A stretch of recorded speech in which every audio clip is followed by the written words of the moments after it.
Coal kaleidoscope beats expound upon the post posthumous mouths of thieves, holding their polyped throats, flint scent lost in the wines, housed within their simple clothes. Hosts admitted their spines, perplexed as frozen coves, cleaved admittedly blind.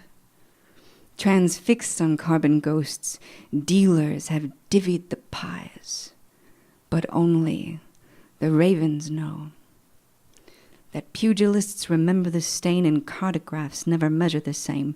Paraffin never drips in the rain, and I shook his hand, but I didn't know his name. Impediment pistols, wired low and hollow, refused illusions of good throats and hard swallows, permitted by Celia with the photos to find them, all pulled asunder, their frequencies silent, incentives to wind them, and grew high weeds to hide them, commendable credos, quotidian symbols, sordid and tawdry, found dry when the tit was pulled. Who knew that even milk was mold, and that black vermilion was made by liturgies of stars unsold? Okay, and this next piece is called Bouquet of Thoughts for Enid. Enid Osborne is a poet I really respect and love from Ventura. Cool, damp slab of granite underfoot, under palms, under hot face.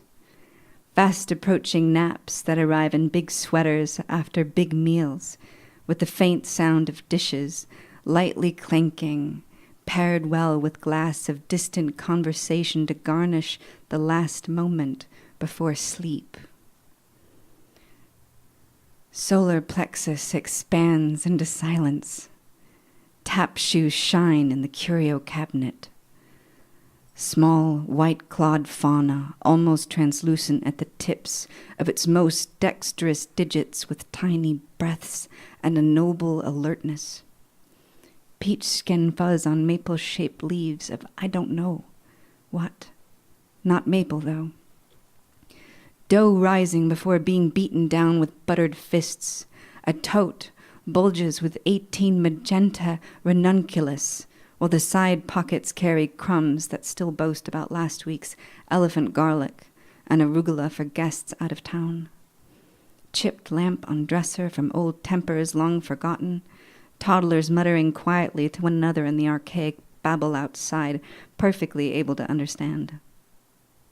The light radio swell of an epic brass ensemble just before a storm of jazz, the good kind.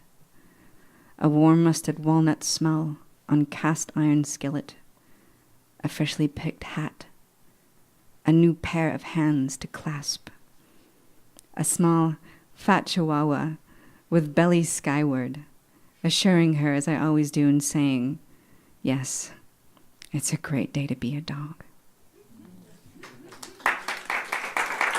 Thank you. It's called Set Fire. Shivered cup of fisticuffs drank knuckles down while silt ran rough and swept us wild under rugs, but we return to haunt that shrug. That head insipid shaking still would know how our love had spilled and spun with fire. Bellies willed all threaded hues of mystic milk ran honey into sweet streets of war, where ample green did settle scores and kissed each fist which shook from it, amending bone and wire and brick, till tremble shook to question it. What is it to be human if not this, unbounded? Set fire to your kindness and let go of it. Watch it spread across the planet as the body of our bliss. Dirty laundry of atoms. They fly, swift as silk and mischief, seeking wombs of honey for broken tasks, wires crossed.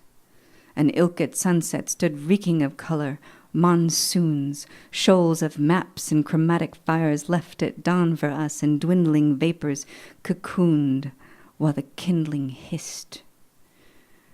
Tired of the junk in the rooms where the errors sat and laughed, plumbing from the stomach, please roll this vitriolic in suite of jukeboxes for spines lengthening to see, boxes, foals, turned awkwardly in alabaster repose, heads jerked, an adrenal gland glance, crescendos plummeting through the veins to make a poultice on the very pulpit of sentience. This is how it is sometimes, when you overhear the soft murmur of your own cells imparting, quite casually, the dirty laundry of atoms. Paper indignation. The infinite mercy of irrevocable bruises left no account of my final overthrow. Gossamer moon hung in vexation at the fond fury of recovered idiots. This peculiarity, this sagacious shudder, this intoxicated haunting of fondness had arrived in fibers of gin-nurtured frame to sip cocoa hues and sharp breaths like collateral. Beneath creatures of infancy and outcasts of infamy, crooked limbs inflicted beauty by the thump of hooves running out of fingerprints to trace. Bitterest perverseness clutched ankle and eyelid alike to burn sweat into that which was hung into paper indignation. Trumpets spat up deliberately. Auspicious train chasms clacked with altitudes bounding, lilted but open. Perspiration propagating upwards where the lilies hit the pavement, insisting vehemently with documents gripped in sweaty hand, insisting that we knew. O dramatic structure. O fine welted wrist grip and sugar water, despondency all cyan and holy, fragrant as pen and paper gestures between woven pantomime. Vowels strained in fixed position until there, in a last glance, with fingernails clipped for sustenance, all their sources howled in the back room, unglued like a mad king, ranting and rambling to say, I am fox, I am echo, I am hands in the pocket and bark in the rotting nest. I am the corners of the room pointing downwards with 4 doors in the back like neutral portals of an unassuming game show where there are prizes but no white teeth, sequins but no applause, just timely groomed comb-overs with canonized technicolor pulpiteers who arrive smelling like arcades with wick-trimmed fervor, seizing footfalls of cleverness gone wandering by the wayside, as if their lenses could strip us of promises, as if arrows could walk counterclockwise through the air. I close my eyes like a lost child seeking sanctuary from punishment, having been told to go into a corner that didn't exist, a round labyrinth without a single cogent meaning, just a cessation of fragments, leaning in to steal my breath, but only to sigh.